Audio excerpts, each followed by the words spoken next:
Nothing from there. All right, that's all right. Okay, so the matter of government failing.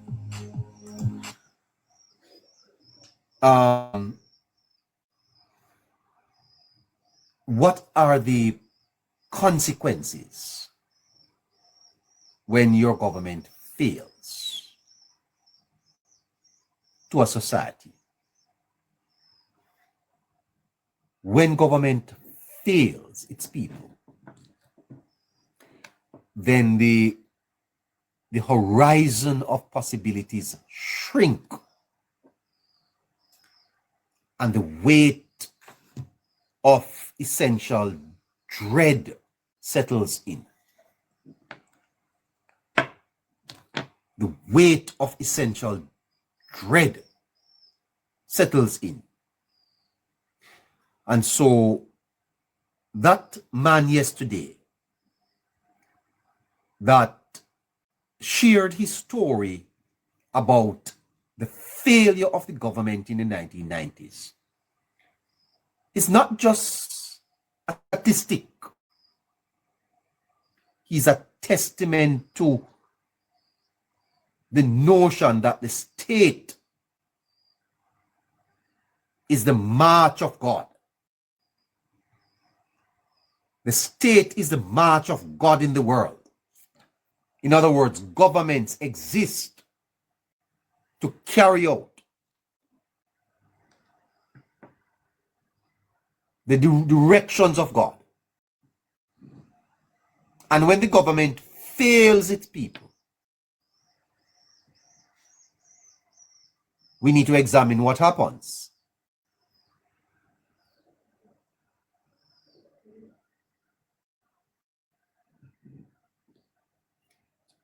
You know, there is a concept that was developed called governmentality.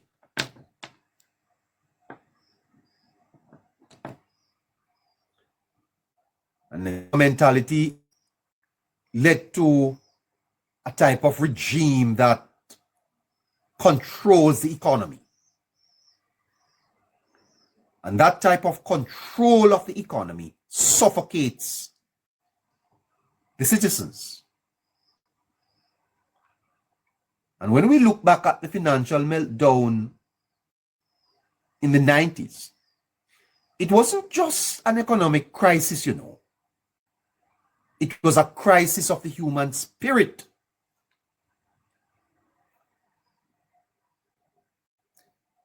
Because man is condemned to be free. But where does he have freedom if he is in economic shackles? If he's binded by economic shackles, where does he have freedom? And so I want to argue that systemic enslavement was reintroduced in Jamaica in the 1990s.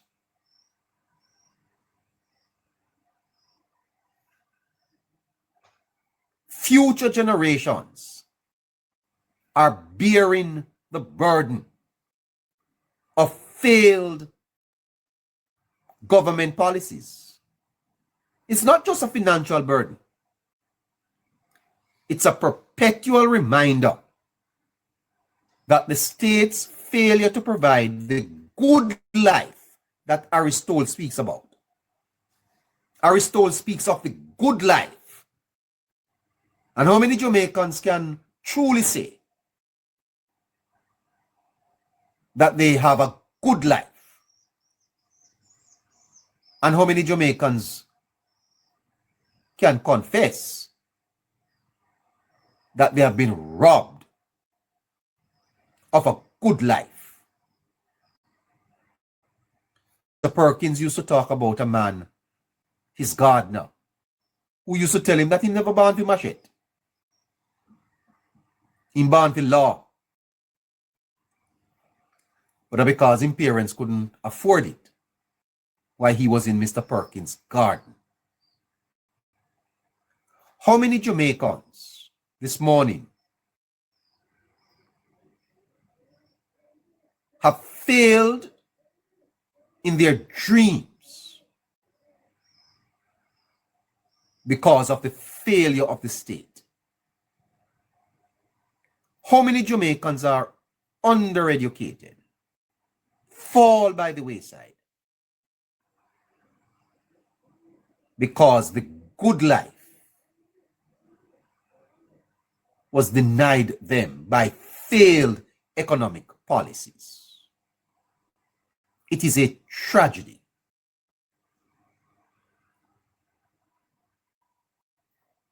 It is a tragedy because it breaks the human spirit.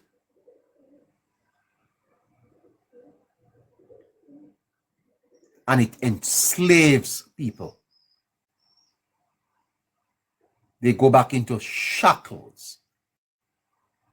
And in that regard, it appears to me that wholeness is a bit of a deliverer.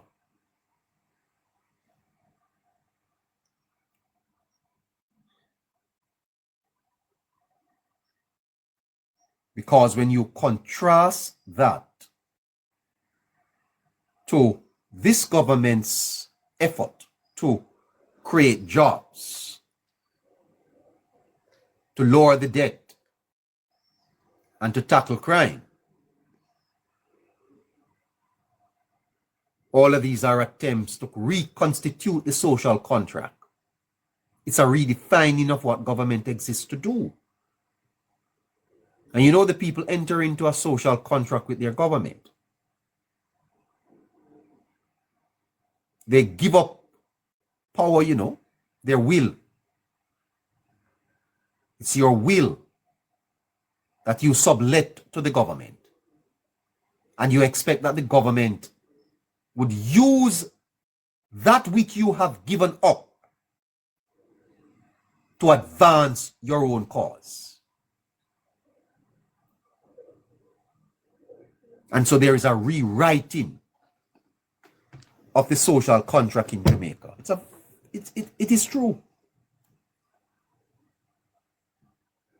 You don't create jobs for yourself. Many people can't do that. Government is to do it. If you are sick, you don't build a hospital for yourself. You expect your government to do that.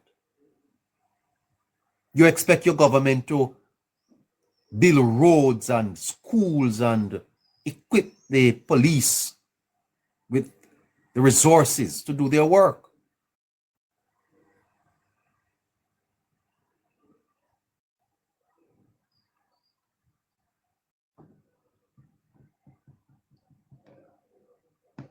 And so the fabric of the society is being reconstructed.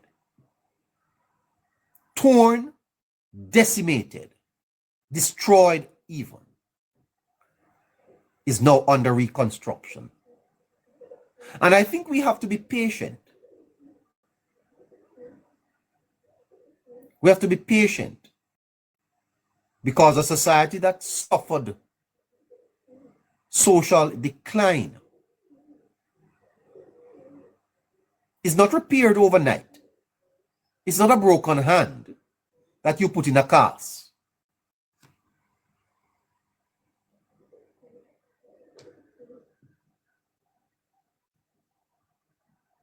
It requires time. The fabric of morality, the values we enjoyed. You see what is happening on the crime front.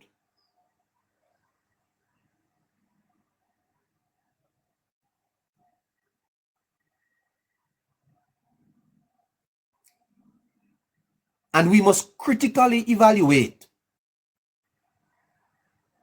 government's actions and hold them accountable.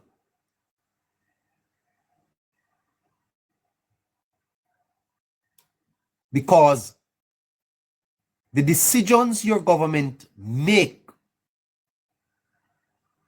affects our place in the world.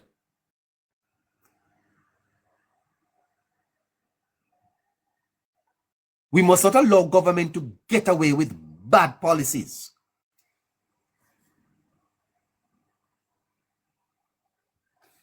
And that's what we all did in the 90s. We sat down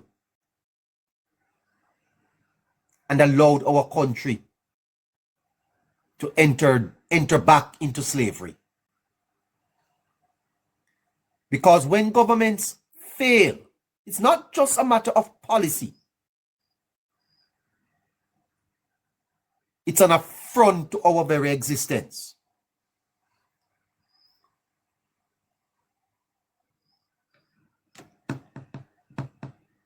Our existence is threatened when our governments fail. You see what has happened in many African countries, even here in the Caribbean.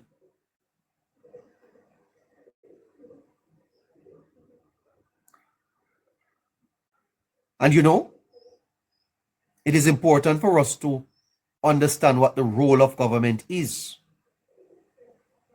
What is the role of government? Why do governments exist?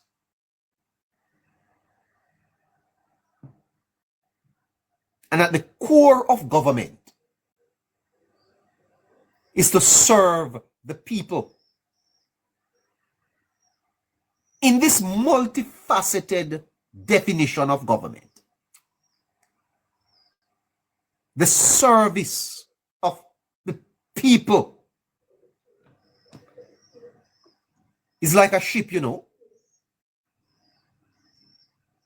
where you have the captain navigating through waters.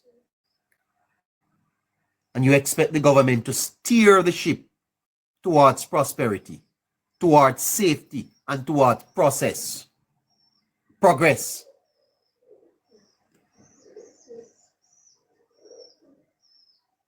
And I'm telling you, the governments that we have had in Jamaica have not steered our ship towards prosperity. They have not steered our ship towards safety, and they have not steered our ship towards progress. This present administration is attempting to correct years of decline.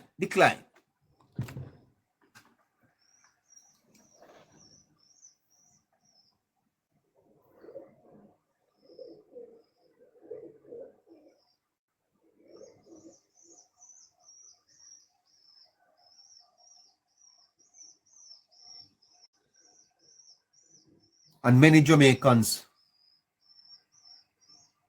are still struggling. But they're not struggling because of this administration. No. They are not struggling because of this administration. They are struggling because the administration's prior failed. And the weight that Holness is having to carry is not only his weight, his administration's weight. He has to be cleaning up the mess of previous administration's failure. Which is why if you look closely at this government's performance, you would have to walk away and admit that they have done a damn good job. Because it's not only about what they do, it's what they had to undo.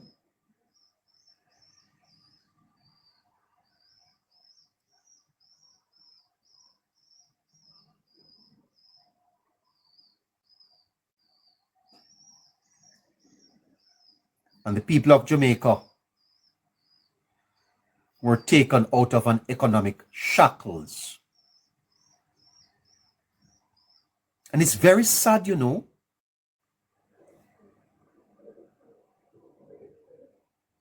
Because what's the value of freedom if you are trapped in economic hardship?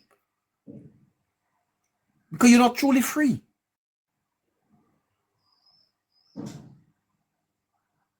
man that is free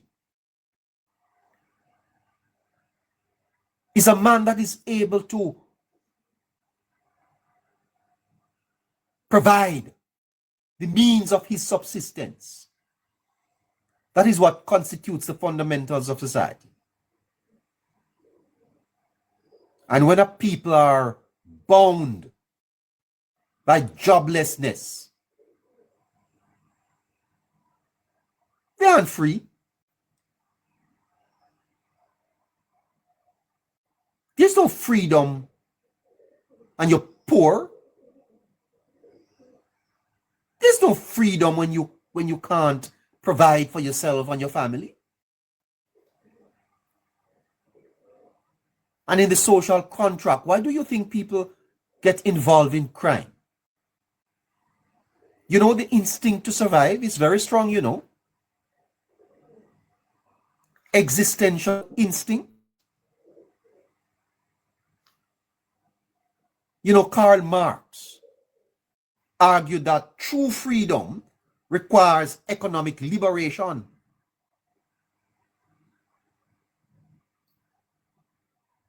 One of the sad truth, and that's why we are still talking about reparation. That's why the argument of reparation continues to be with us. Because somehow there's a feeling that those who oppress us should pay us. No, I'm not a supporter of that argument. But the Jamaican who is truly free is the Jamaican that is liberated from economic hardship.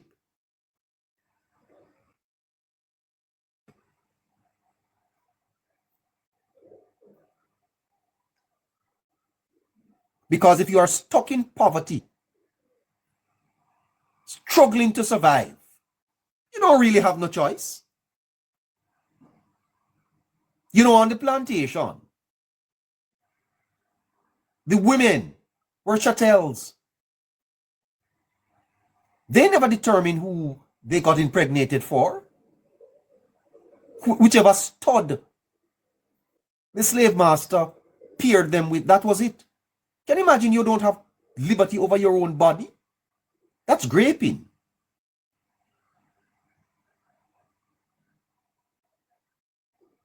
And so what was introduced in the 1990s was slavery. Systemic slavery was reintroduced by black man. You talk nonsense about black man time. Black man came and put us back in chains, economic chains. Because when you have 500,000 people unemployed in a society like this, look how much land we have. 40,000 businesses closed, locking down manufacturing. That's enslavement. And then the wealth is transferred from the poor to the rich. What is that? That's not slavery, man. And those who have been responsible for that, where are they now? What type of life are they living?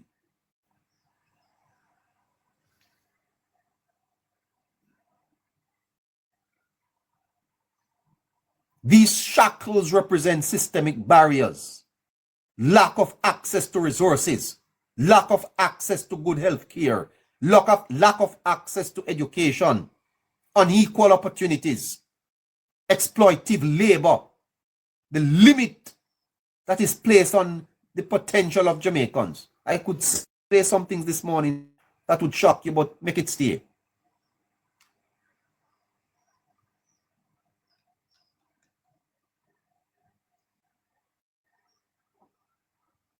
True freedom is not freedom from shackles. There are men in prison this morning that are free. And there are free men walking up and down on the streets that are imprisoned. I tell you that.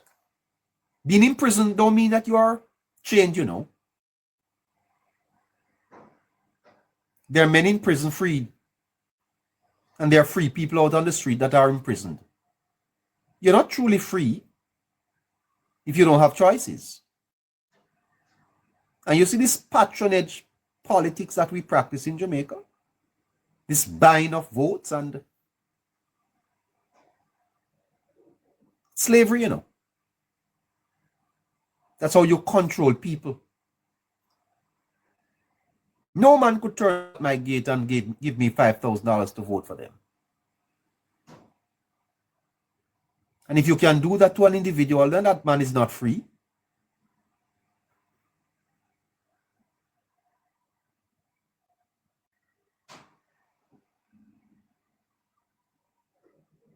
Existentialism argues that we are condemned to be free.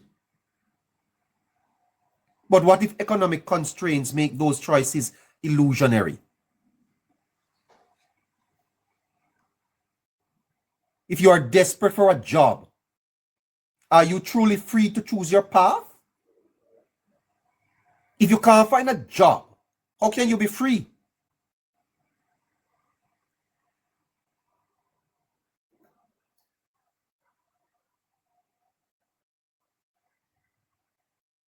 If you shackle people with economic constraint, then they're not free.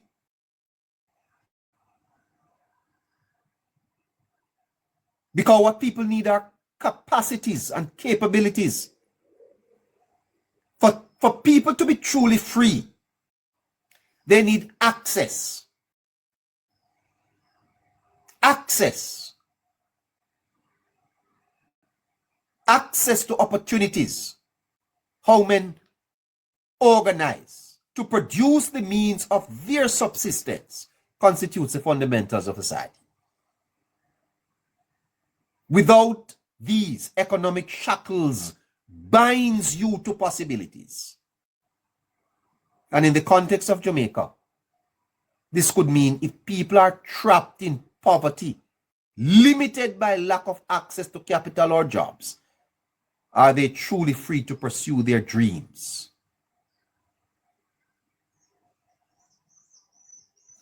And that was the story of the 90s.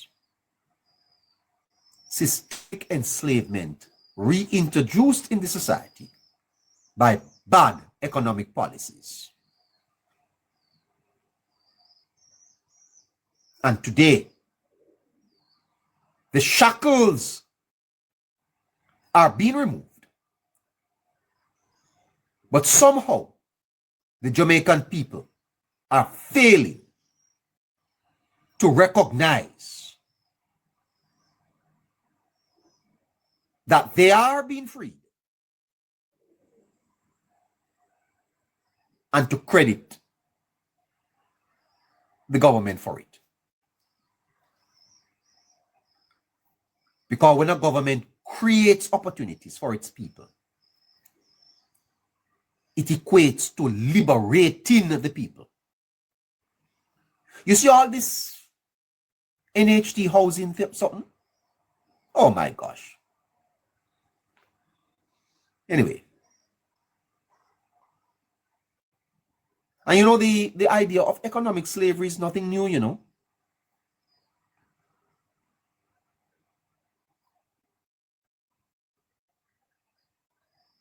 Because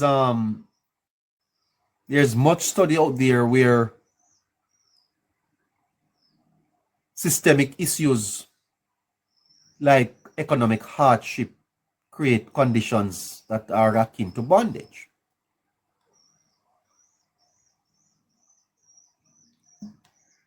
Bondage. If a country has a population of 2.8 million and 500,000 are unemployed, they're stuck in a desperate cycle.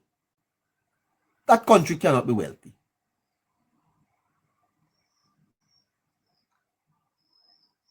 It's what is called social death. When your society has 480,000 people unemployed, that's a social death. That society is dying. Because what that is going to create is marginalization. those people are excluded from society's benefits. Is that not a form of modern day slavery? Aren't those people locked in and locked away? Not literal chains, but systemic ones. And can you imagine that you elect leaders that puts economic chains on people? What do you think high taxes are about? Who introduced GCT into Jamaica? And at one time it was 17.5%. Who introduced that on the backs of the people? Why was it necessary that I go to buy a patty and I have to pay tax?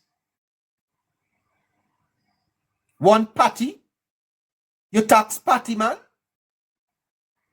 Lift. Some of them tax I need to lift up.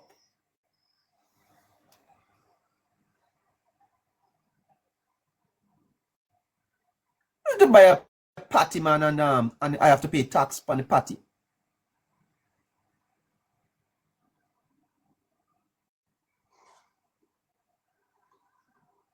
You know, Hegel talked about recognition. People need to be recognized. People need to be recognized as dignified beings, and one of the things that dignifies an individual is a job. You're not working, man, you lose your dignity. You lose your recognition. A job is not just work, you know. It's value. It's where people become interdependent.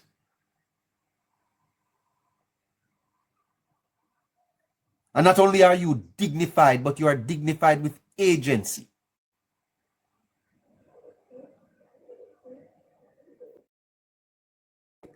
And that agency gives you power, the power of choice. You choose where you live. You choose what you drive. You choose what you eat.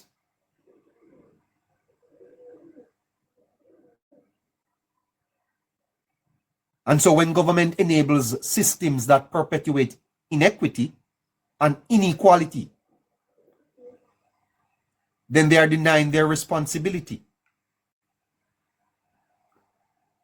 Did you know that in the Bible, they had a thing that they called Jubilee, the year of Jubilee?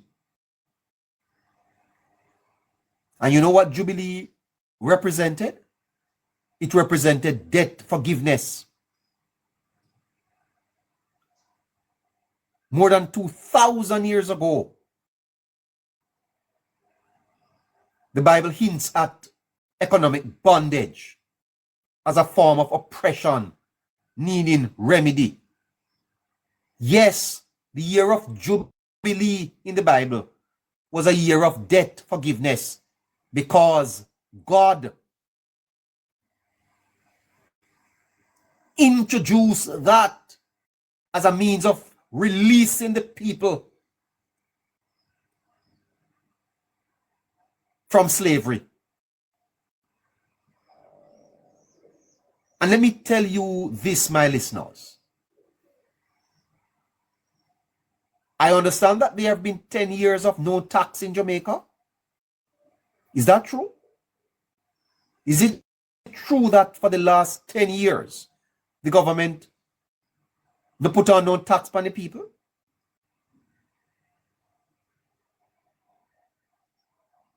Huh? Jubilee in the Bible was the year of release. The year where the people were forgiven for their debt. You and I know what debt does. And so economic bondage is a form of oppression, and it needed to be remedied. And Jamaicans were slapped with taxes after tax, tax after tax after tax, as the government tightened the noose around the necks of Jamaicans. That's not slavery? Then what it is?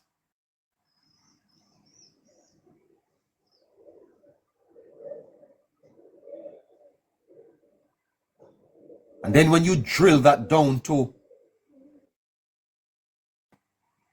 the multiplier effect, enslaved people rebel, you know. People don't just hug it up. And what was the rebellion?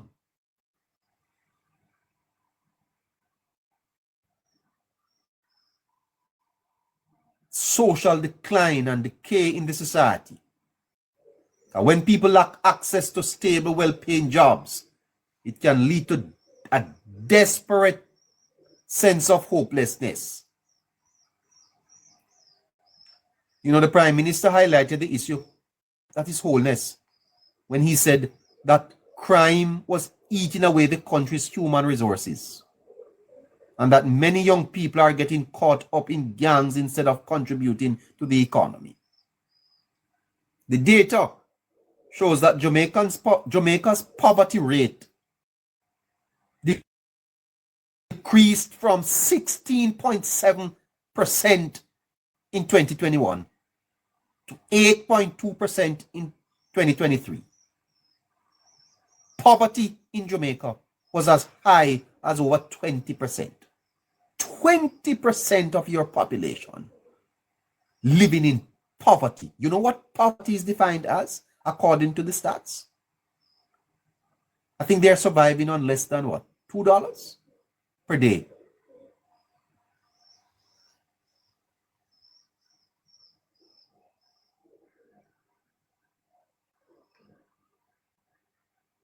And a government cuts poverty in half?